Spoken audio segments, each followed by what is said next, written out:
जय हिंद। स्वागत है आप सभी का एक बार फिर से लक्ष्य के यूट्यूब चैनल पर। और हिस्ट्री की क्लासेस हम रेगुलर ले रहे हैं और हिस्ट्री क्लास में आज हम बात करेंगे मौर्योत्तर काल की। मौर्योत्तर काल इसका मतलब हम मौर्य काल को कंप्लीट कर चुके हैं और उससे रिलेट करके जो भी क्वेश्चन आंसर्स है उस पर भी मैं डिस्कस कर चुका हूं और जो भी महत्वपूर्ण पक्ष है उस पर मैंने आप लोगों के बात की है। तो आज हम बात करेंगे मौर्योत्तर काल की, यानी कि मौर्यों के बाद जो भारत में अलग अलग वंश आए उन्होंने किस तरीके से शासन किया और इनके बाद जो थोड़े बहुत समय के लिए रहे और इसके बाद जो गुप्त एम्पायर आया, गुप्ता एम्पायर आया या गुप्त साम्राज्य आया, वो कितना महत्वपूर्ण रहता है, उनसे क्या प्रश्न बनते हैं, उस पर हम लोग डिस्कशन करेंगे। तो जल्दी से लाइक कर दीजिए चैनल को और इसके साथ ही शेयर कर दीजिए अपने दोस्तों में। जिन लोगों ने अभी सब्सक्राइब नहीं किया सब्सक्राइब कर ले और बेल आइकन को प्रेस करना ना भूलें, क्योंकि नोटिफिकेशन जब तक आपके पास पहुंचेगा नहीं तो आपको पता कैसे चलेगा। जब भी क्लासेस नहीं आएंगी तो आपको नोटिफिकेशन तुरंत मिल जाएगा। जल्दी से शेयर कर दीजिए अपने दोस्तों में। अगर आप कुछ सीख पा रहे हैं, हमसे सीख पा रहे हैं और आपको लगता है कि आप अपने एग्जाम्स के लिए इतने कॉन्फिडेंट हो जाते हैं हमारी क्लासेस को देखकर, तो शेयर कर दीजिए अपने दोस्तों में और उन्हें एडवाइस दीजिए, उन्हें रिकमेंड कीजिए कि वो चैनल को सब्सक्राइब करें, क्योंकि अगली क्लासेस इसी बात पर डिपेंड करती हैं आप लोगों की कि कितने सब्सक्राइबर्स बढ़ रहे हैं, कितने हमारा चैनल वायरल हो रहा है, लोगों तक पहुंच रहा है, वो आप लोगों ही कर सकते हैं। ज़्यादा से ज़्यादा शेयर कीजिए, वायरल कर दीजिए चैनल को। चलिए तो बात करते हैं मौर्योत्तर काल की। तो ये जो मौर्य काल है उसके बाद हम देखते हैं कि जो एक वंश आते हैं उनमें दो भागों में हम इसको बांट लेते हैं महत्वपूर्ण रूप से। कौन कौन से वंश कि एक जो देशी शासक है, देशी शासक है, और एक विदेशी शासक है। देशी और विदेशी। तो जो देशी शासक हैं इसमें शुंग वंश महत्वपूर्ण वंश है। शुंग वंश के बाद कण्व वंश आता है। कण्व वंश के बाद आंध्र सातवाहन वंश महत्वपूर्ण वंश है। कई बार प्रश्न इससे उठते हैं, महत्वपूर्ण प्रश्न उठते हैं। फिर उसके बाद चेदी वंश। ये चार वंश जो हैं देशी शासकों के आते हैं मौर्योत्तर काल के बाद। और इसी दौरान भारत में जो विदेशी शासक हैं जिसमें इंडो ग्रीक मिनांडर का नाम सुना होगा आप लोगों ने, कई बार मैंने उसका जिक्र किया है जैन धर्म बौद्ध धर्म को पढ़ाते हुए। मिनांडर, ठीक है, तो इंडो ग्रीक हो गया। इंडो ग्रीक के बाद हम देखते हैं शक, पार्थियन और कुषाण। शक कई बार प्रश्न पूछा गया है, पार्थियन कई बार प्रश्न पूछा गया और इसके बाद कुषाण से तो प्रश्न पूछा ही जाता है कई बार, ठीक है, कई बार कई दफा प्रश्न जो है इन सबसे पूछे गए। देखिए इनमें से ये लोग जो है कई एक दूसरे के समकालीन चल रहे हैं, ऐसा नहीं है कि अलग अलग समय पर अलग अलग लोग आए, ये एक दूसरे के समकालीन चल रहे हैं। यानी कि जैसे शुंग वंश है तो इंडो ग्रीक भी जो है भारत में कहीं रूल कर रहा है, कहीं ना कहीं शासन कर रहा है। अब इस चीज को समझने के लिए अब जल्दी से ये मैप देख लीजिए। इस मैप में क्या दिखाई दे रहा है कि एक तरफ जो है शुंग डायनेस्टी है, तो वही जो है पश्चिम में जो पाकिस्तान वाला क्षेत्र है वहां पर आपको इंडो ग्रीक और अन्य जो ये एक तरीके से यूनानी जो शासक जो है वो दिखाई देते हैं। तो एक तरफ जो शुंग वंश बना हुआ है, दक्षिण में फिर आगे चलेंगे तो आंध्र सातवाहन में, तो इस तरीके के जो वंश हैं वो आगे आगे बनते चले जाते हैं। लेकिन शुरुआत में आप देखेंगे इस मैप में कि क्या दिख रहा है आपको, एक शुंग वंश दिखाई दे रहा है, पाटलिपुत्र वाला जो पूरा क्षेत्र है, और उसके ठीक विपरीत जो पाकिस्तान वाला क्षेत्र है अभी वर्तमान का, वहां पे इंडो ग्रीक जो है रूल आपको दिखाई दे रहा है। चलिए तो वो मैप में हमने देखा इस चीज को। तो अब इसमें जो हम बात करेंगे तो देशी शासक इसमें शुंग, कण्व, आंध्र सातवाहन, चेदी। विदेशी शासकों में इंडो ग्रीक, शक, पार्थियन, कुषाण, इन सब के बारे में बारी बारी करके बात करेंगे। तो इसमें जो सबसे पहले हम लोग बात करेंगे वो शुंग वंश की बात करेंगे। किसकी बात करेंगे? शुंग डायनेस्टी की बात करेंगे। तो शुंग डायनेस्टी की जो स्थापना की गई वो 185 ईसा पूर्व में स्थापना की गई। तो याद कीजिए जो मौर्य वंश था वो 185 ईसा पूर्व में खत्म हो जाता है। 185 ईसा पूर्व में मौर्य वंश का जो अंतिम शासक है, कौन है मौर्य वंश का अंतिम शासक? बृहद्रथ। बृहद्रथ जो है वो मौर्य वंश का अंतिम शासक है, जिसकी हत्या कौन कर देता है? जिसकी हत्या उनका जो मंत्री होता है, क्या नाम है उसका? पुष्यमित्र। पुष्यमित्र शुंग जो है ये हत्या कर देता है। किसकी? बृहद्रथ की, जो कि मौर्य वंश का अंतिम शासक है 185 ईसा पूर्व में। फिर इसके बाद ये किस डायनेस्टी की स्थापना करता है, किस वंश की स्थापना करता है? शुंग वंश की स्थापना करता है। कौन? पुष्यमित्र शुंग। तो शुंग वंश की स्थापना जो की इसने, किस वंश की? शुंग वंश की स्थापना। और शुंग वंश जो है वो 185 से 75 ईसा पूर्व तक रहता है। तो कब से कब तक रहता है इसका टाइम? 185 ईसा पूर्व से 75 ईसा पूर्व तक यह रूल करता है। तो इसमें जो है कुछ महत्वपूर्ण चीजें हैं, मुख्य रूप से जो इसके स्रोत हैं उससे प्रश्न जो है अक्सर पूछ लिए जाते हैं।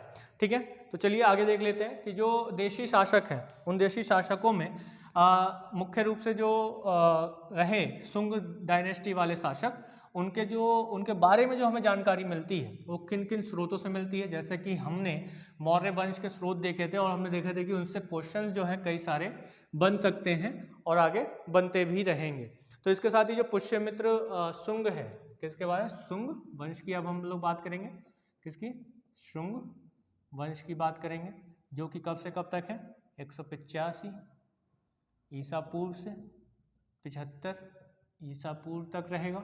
और इसके बाद इसके संस्थापक कौन है, पुष्यमित्र शुंग है, पुष्यमित्र शुंग।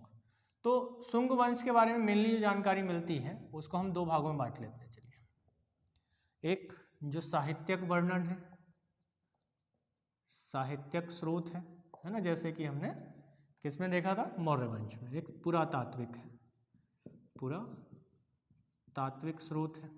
ठीक है, साहित्यक स्रोतों में अगर हम देखें मुख्य रूप से, तो जैसे एक आता है पुराण,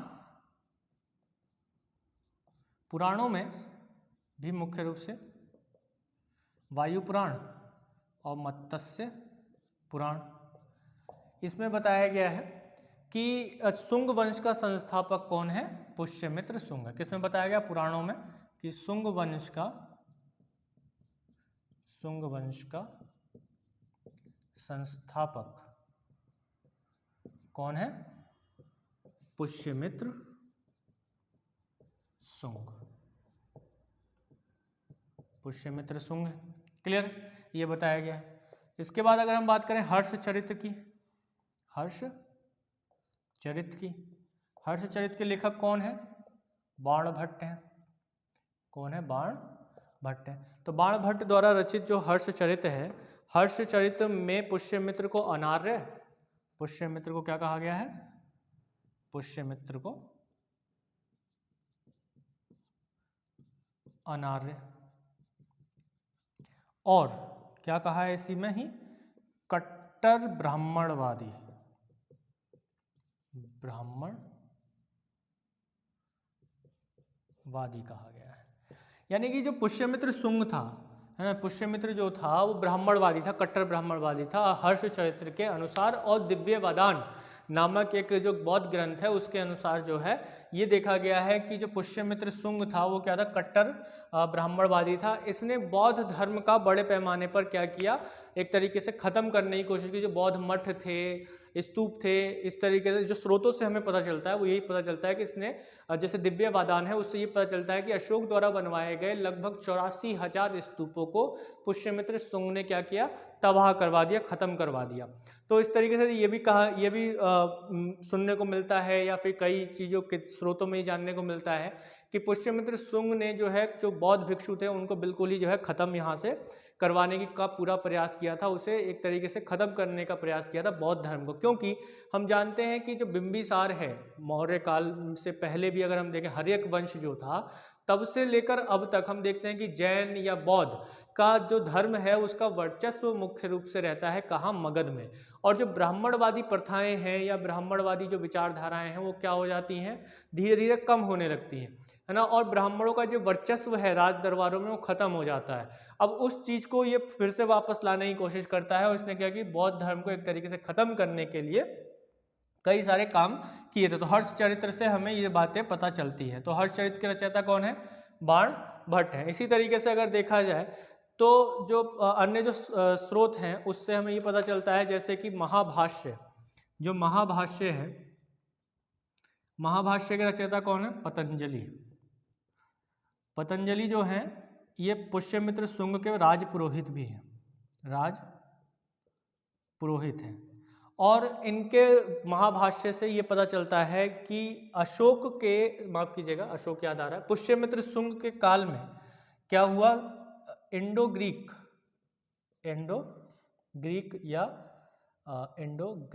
या कहा जाए यवनों का आक्रमण हुआ, यवनों का आक्रमण हुआ, है ना। जब इंडो ग्रीक मैंने लिखा था उनका जो है आक्रमण हुआ, ऐसा पतंजलि में बोला गया है। इसके अलावा एक और महत्वपूर्ण जो स्रोत साहित्यिक स्रोतों में अगर हम देखें तो उसमें आता है मालविका अग्निमित्रम।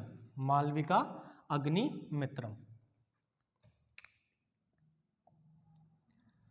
मालविका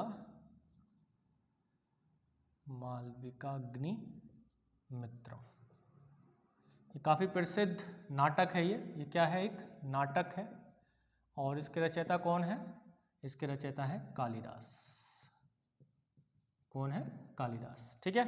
तो मालविका अग्निमित्रम से भी जो है हमें बहुत सी जानकारियां मिलती हैं कि शुंगकालीन जो राजनीतिक गतिविधियां हैं उसके बारे में महत्वपूर्ण जानकारी मिलती है कि शुंग काल में जो राजनीतिक गतिविधियां थी वो क्या थी, राजनीतिक गतिविधियों के बारे में पता चलता है हमें, ठीक है। कब, जो शुंग काल है इसमें जो राजनीतिक गतिविधियां रहीं वो क्या रहीं। और इसके साथ ही एक और जो स्रोत है जिसे हम गार्गी संहिता कहते हैं, गार्गी संहिता। गार्गी संहिता से कई बार प्रश्न पूछा गया है कि ये किस प्रकार का ग्रंथ है, ये ज्योतिष ग्रंथ है, ज्योतिष ग्रंथ है, ठीक है। कैसा ग्रंथ है, ज्योतिष ग्रंथ है। और इसमें भी जो है ये पता चलता है कि यवनों का आक्रमण जो है, यवनों का आक्रमण शुंग वंश पर हुआ, ठीक है। शुंग वंश का जब शासन था मगध पर, एक तरीके से कहा जाए भारत के इस क्षेत्र में, तो यहाँ पर क्या हुआ, यवनों का आक्रमण हुआ। इसी तरीके से अगर देखा जाए तो जैसे अभी मैंने बताया एक और दिव्यवदान, दिव्यवदान जो कि एक बौद्ध ग्रंथ है, इसमें पता चलता है कि पुष्यमित्र ने क्या किया था कि 84,000 बौद्ध स्तूपों का नाश किया था, यानी कि उनको जो डिस्ट्रॉय कर दिया था, खत्म कर दिया, तोड़ दिया था, बौद्ध धर्म को पूरी तरीके से समाप्त करने की कोशिश यहाँ पर की गई थी। इसी तरीके से ये तो कुछ साहित्यिक स्रोत हो गए। अब इसके बाद देख लेते हैं जो पुरातात्विक स्रोत है। जो पुरातात्विक स्रोत है उसमें हमें मुख्य रूप से 3 स्रोत दिखाई देते हैं। एक जो है आपका बेस नगर का स्तंभ, ठीक है। और उसके अलावा देखा जाए तो अयोध्या का अभिलेख, जैसे अगर देख लिया जाए अयोध्या का अभिलेख, ये बहुत ही महत्वपूर्ण है और इससे कई बार प्रश्न पूछा गया। ये किसने लिखा, किसने लिखवाया था, धनदेव ने लिखवाया था। और धनदेव राज्यपाल था किसका, पुष्यमित्र शुंग का। तो धनदेव ने लिखवाया। ऐसी बेस नगर का अभिलेख, यवन राजदूत है, यवन बेस नगर का अभिलेख। तो जो बेस नगर का अभिलेख है वो किसका है, बेस नगर का अभिलेख जो है यवन राजदूत हेलियोडोरस का है। किसका है, हेलियोडोरस, यवन राजदूत, क्या नाम है उसका, हेलियोडोरस। कई बार ये प्रश्न पूछा गया है, बहुत ही महत्वपूर्ण, केवल टू द पॉइंट चीजें करवा लो, जो जिनसे क्वेश्चंस पुट अप होते हैं, रेगुलर पूछे जाते हैं, वही प्रश्न में या वही टॉपिक जो है आपके सामने रख रहा हूँ। तो ये जरूरी है कि अगर आप इसी तरीके की चीज़ों को देखना चाह रहे हैं, रेगुलर रखना चाह रहे हैं, एंटरटेनमेंट नहीं लेना चाह रहे हैं ना, पढ़ने के टाइम पे केवल पढ़ाई चाहते हैं, नॉलेज के टाइम पे केवल नॉलेज चाहते हैं, एंटरटेनमेंट नहीं चाहते हैं, तो यही चीज़ें आपको मिलने वाली हैं। और ये चीज़ें और चाहिए, अच्छे से चाहिए और बढ़िया करके चाहिए। और मैं आप लोगों को बता दूं कि पॉलिटी क्लास में मैंने आप लोगों को बताया होगा, जिन्होंने पॉलिटी क्लास की थी, मैं लगातार इस बात को बोल रहा हूँ कि 5 घंटे रेगुलर क्लास का जो है शेड्यूल बना के बैठा हूँ मैं आप लोगों का, कि 2 घंटे तो आपका ये हिस्ट्री 1 घंटा और 1 घंटा आपका लगभग जो है पॉलिटी चलेगा, फिर उसके बाद मैथ है, फिर रीजनिंग है, फिर हिंदी की क्लास है। तो ये 5 क्लासेस जो है मैं शेड्यूल बना के बैठा हूँ। बस ज़रूरत क्या है, सब्सक्रिप्शन बढ़ने की। ज़्यादा से ज़्यादा अगर सब्सक्रिप्शन बढ़ेंगे, नंबर्स ऑफ बढ़ेंगे, तो और क्लासेस भी चढ़ेंगी। 5 से 6 घंटे भी क्लासेस हो सकती हैं और दूसरे टीचर्स भी आएंगे। आप ये मत समझिए कि मैं ही मैथ पढ़ाऊँगा, मैं ही रीजनिंग पढ़ाऊँगा, मैं ही हिंदी पढ़ाऊँगा। दूसरे जो अदर्स टीचर्स हैं वो भी आने शुरू हो जाएंगे, पढ़ाने शुरू हो जाएंगे। लेकिन ज़रूरत क्या है, सब्सक्रिप्शन की। ज़्यादा से ज़्यादा जो है नंबर्स ऑफ कैंडिडेट हमें देखें, तो इसके लिए ज़रूरी क्या है, शेयर कर दीजिए जल्दी, ज़्यादा से ज़्यादा अपने दोस्तों में शेयर कीजिए। सब्सक्रिप्शन बढ़े, हमारे नंबर्स बढ़ेंगे, जितने ज़्यादा लोग देखेंगे उतना ही हमें पढ़ाने में मज़ा भी आएगा। अदर दूसरी क्लास से जो सब्जेक्ट्स हैं, इंग्लिश हो सकता है या जो अदर दूसरे भी जो सब्जेक्ट है जिनसे अक्सर क्वेश्चंस पुटअप्स होते हैं, एडवांस मैथ वगैरह है, वो सारी चीज़ें शुरू हो जाएंगी। लेकिन बस चलना चाहिए क्या, ये एक तरीके से कहा जा सकता है सुबह 9 बजे से हो सकता है कि शाम को 4 बजे तक लगातार क्लासेस मिल जाए, लेकिन जरूरी क्या है, सब्सक्रिप्शन बढ़ने चाहिए भाई। ऐसे थोड़ी ना कि हम खड़े हो जाएं नॉर्मली। लेकिन ये चीज़ क्या है, जब तक हमें भी कुछ एक कहा जा सकता है मोटिवेशन नहीं मिलेगा। मोटिवेशन कब मिलता है, जब बहुत सारे लोग हमें देखते हैं और अप्रिसिएशन मिलता है वहाँ से हमें कि हाँ हमें लोग देख रहे हैं, सुन रहे हैं, समझ रहे हैं, कैंडिडेट कुछ चाहते हैं, उनके अंदर जिज्ञासा है कुछ करने की, कुछ आगे बढ़ने की। ऐसे ही नहीं कि बस हम लोग जो है खड़े हैं कैमरे के आगे और बोले जा रहे, हमें वो नहीं चाहिए। और ना ही बात बात पर चुटकुला बोलने वाले हैं, ना ही एंटरटेनमेंट करने वाले हैं। यहाँ क्या है, केवल और केवल एजुकेशन, नॉलेज नॉलेज नॉलेज। और वही मैं आप लोगों को पहले ही बता चुका हूँ कि कितना नॉलेज आप ले सकते हैं आप लीजिए। बस यहाँ पे जो है हम देने से नहीं थकने वाले हैं नॉलेज, लेकिन आप लेने से जरूर थक जाएंगे। तो वही बात है कि जल्दी से जल्दी जो है सब्सक्रिप्शन करवाइए दोस्तों से अपने, शेयर कीजिए ज़्यादा से ज़्यादा। बस आप लोगों से रिक्वेस्ट है, ये बहुत ही बार मैं रिक्वेस्ट कर चुका हूँ और ये भी रिक्वेस्ट है, रिक्वेस्ट है आप लोगों से, कहिए जल्दी से जल्दी। चलिए, तो इसके बाद जो है भरहुत का अभिलेख। भरहुत का अभिलेख कहाँ है, सारनाथ में है अभिलेख। तो भरहुत का जो अभिलेख है, इससे भी जो है शुंग वंश के बारे में हमें पता चलता है, शुंग वंश के बारे में हमें पता चलता है। ठीक है, तो अयोध्या का अभिलेख किसने लिखवाया, धनदेव ने लिखवाया था। महत्वपूर्ण है, कई बार ये प्रश्न पूछा गया है। और अयोध्या का अभिलेख किन किन महत्वपूर्ण चीज़ों को देखता है, बताया गया है, उस पर हम अभी आगे बात करेंगे। लेकिन ये साहित्यिक स्रोत थे, पुरातात्विक स्रोत थे, जिससे शुंग वंश के बारे में हमें पता चलता है। तो अब हम देखते हैं आगे कि जो पुष्यमित्र शुंग है उसके काल में मेनली क्या हुआ, अंतिम शासक कौन रहा, और इसके काल में जो महत्वपूर्ण युद्ध रहे वो कौन कौन से रहे, जिससे अक्सर प्रश्न पूछ लिए जाते हैं। जैसे पुष्यमित्र शुंग जो था वो सेनापति था, किसका सेनापति था, किसका सेनापति था, बृहद्रथ का था। तो बृहद्रथ का जो सेनापति था उसका नाम क्या था, पुष्यमित्र शुंग था, पुष्यमित्र शुंग था। अब पुष्यमित्र शुंग ने जो है किसकी हत्या कर दी, बृहद्रथ की हत्या कर दी, जो कौन था, ये मौर्य वंश का अंतिम शासक था। मौर्य वंश का अंतिम शासक कौन था, बृहद्रथ था। इसकी हत्या कब की गई, 185 ईसा पूर्व में की गई। किसने की, पुष्यमित्र शुंग ने की। इसके बारे में हमें और क्या पता चलता है कि जो पुष्यमित्र शुंग है, पुष्यमित्र शुंग है, इसके पिता का नाम था पुष्यधर्म, पुष्यधर्म इसके पिता का नाम था। और ये हमें कहाँ से पता चलता है, दिव्य वदान से पता चलता है। पुष्यधर्म कौन है, पिता है, किसका पिता है, पुष्यमित्र शुंग का पिता है।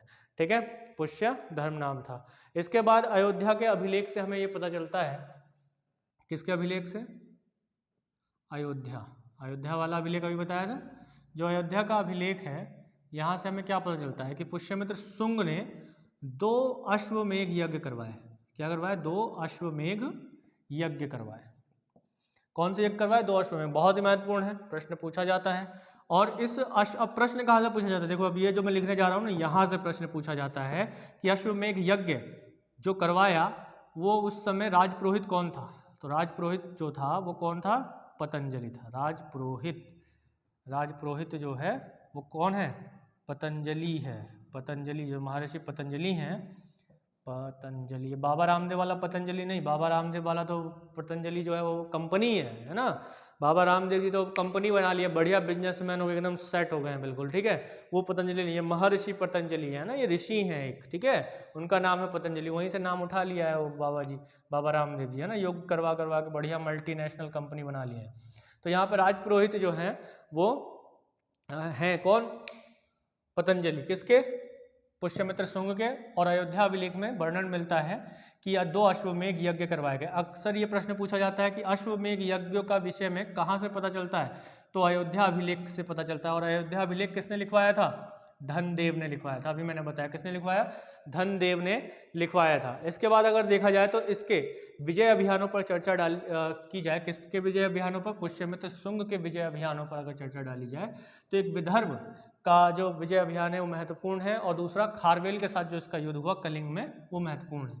तो जो अगर इसके विजय अभियानों पर बात की जाए, विजय अभियान यानी कि जो इसके युद्ध है, विजय अभियान है जो इसके युद्ध है, उस पर अगर हम बात करें तो कैसे बात करेंगे कि कौन सा युद्ध हुआ, एक विदर्भ का युद्ध हुआ, विदर्भ युद्ध।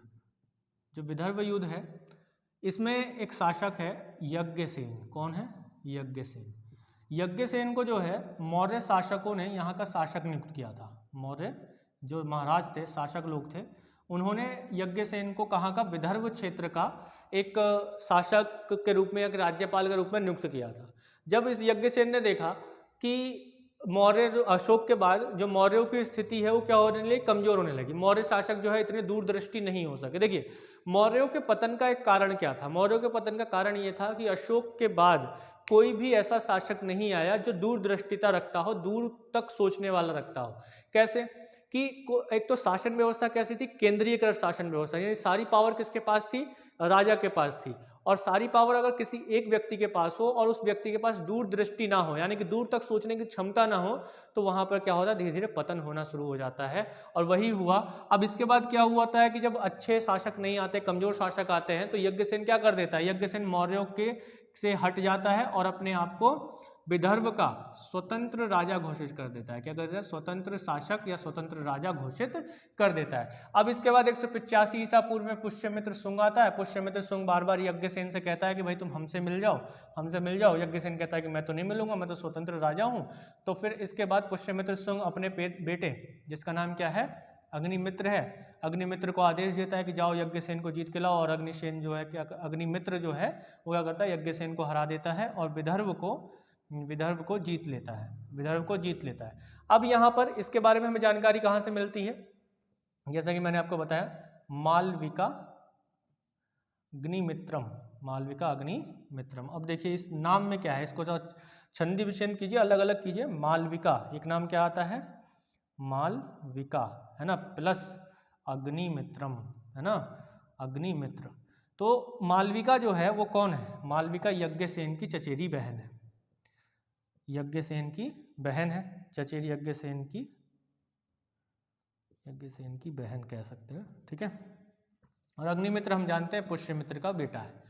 तो इस नाटक के द्वारा क्या दिखाया गया है, कालिदास ने क्या दिखाया है, कालिदास ने एक तो इस युद्ध के बारे में चर्चा की है, और दूसरा मालविका और अग्निमित्रम के बीच जो प्रेम संबंध उत्पन्न हो गया था उसके बारे में भी बताया है इस नाटक के द्वारा। मालविका अग्निमित्रम में कालिदास के द्वारा रचित है, तो ध्यान रखिएगा, ठीक है। प्रेम कहानी और युद्ध का विवरण जो है इसमें मालविका अग्निमित्रम में मिलता है। मालविका और अग्निमित्र, जो कि अग्निमित्र कौन है, पुष्यमित्र शुंग का बेटा है, और यज्ञसेन की बहन, चचेरी बहन है मालविका, इनके बीच जो है प्रेम संबंध के बारे में यहाँ से पता चलता है।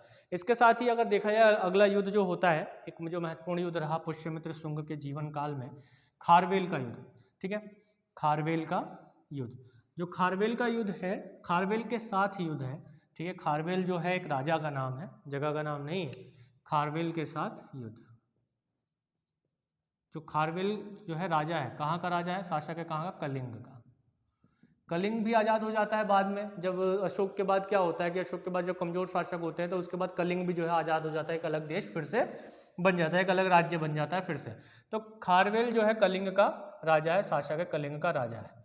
तो कलिंग जो राजा है खारवेल, ये क्या कर देता है कि मगध पर आक्रमण कर देता है, मगध पर आक्रमण कर देता है। पुष्यमित्र शुंग नहीं आक्रमण करता है, खारवेल करता है मगध पर आक्रमण, और फिर उसके बाद ये क्या करता है, ये जीत जाता है, पुष्यमित्र शुंग को पराजित कर देता है, पुष्यमित्र को पराजित करता है, पराजित करता है। इस बारे में हमें जानकारी कहाँ से मिलती है, इंपॉर्टेंट है, हाथी गुम्फा का अभिलेख, हाथी गुम्फा का अभिलेख। जो हाथी गुम्फा का अभिलेख है उससे पता चलता है हमें कि जो खारवेल है वो कलिंग का राजा था और उसने अटैक किया किसमें, पुष्यमित्र पर, और उसे हरा दिया। इसके बारे में जानकारी कहाँ से मिलती है, हाथी गुम्फा अभिलेख से मिलती है। मोस्ट इंपॉर्टेंट है, कई बार इससे प्रश्न पूछा गया। इसी तरीके से यवनों का आक्रमण होता है, किनका आक्रमण होता है, यवनों का आक्रमण भी होता है मगध पर, ठीक है, मगध पर और पुष्यमित्र शुंग पर। यह भी हमें मालविका अग्निमित्रम से भी पता चलता है। यवन आक्रमण, यवन आक्रमण, गार्गी संहिता, मालविका अग्निमित्रम, इनसे हमें पता चलता है कि यवनों का क्या हुआ, आक्रमण हुआ। और ये जीतते जीतते मथुरा और इन सबको जीतते हुए पाटलिपुत्र तक आ चुके होते हैं, पाटलिपुत्र तक जो है ये लोग पहुंच जाते हैं। कौन, यवन लोग, जो यूनानी लोग हैं वो जीतते हुए यहाँ तक पहुंच जाते हैं। और इस समय जो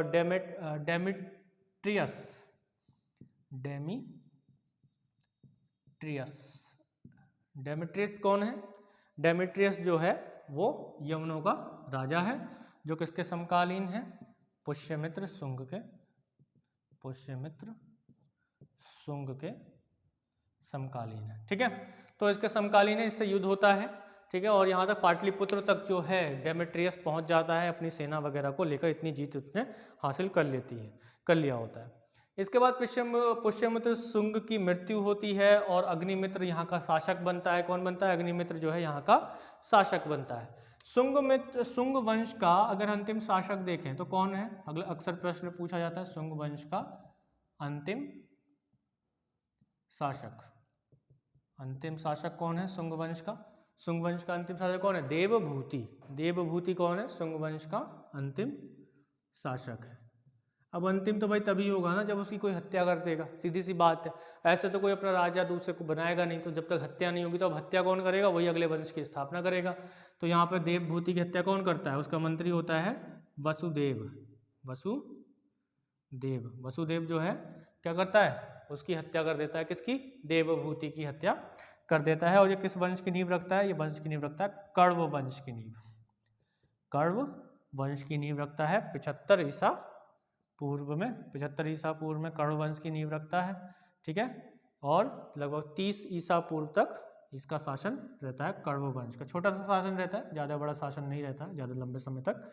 तो 75 ईसा पूर्व से 30 ईसा पूर्व तक जो है कण्व वंश का शासन रहता है, जिसका संस्थापक कौन है? वसुदेव है। वसुदेव से याद आया कि जो वेशनगर का स्तंभ है वो संबंध रखता है किससे? भागवत धर्म से संबंध रखता है। मुख्यतः किस धर्म से संबंध रखता है? भागवत धर्म से संबंध रखता है। तो जो शुंग वंश है, शुंग वंश के समय विदिशा, मथुरा, अहिछत्रक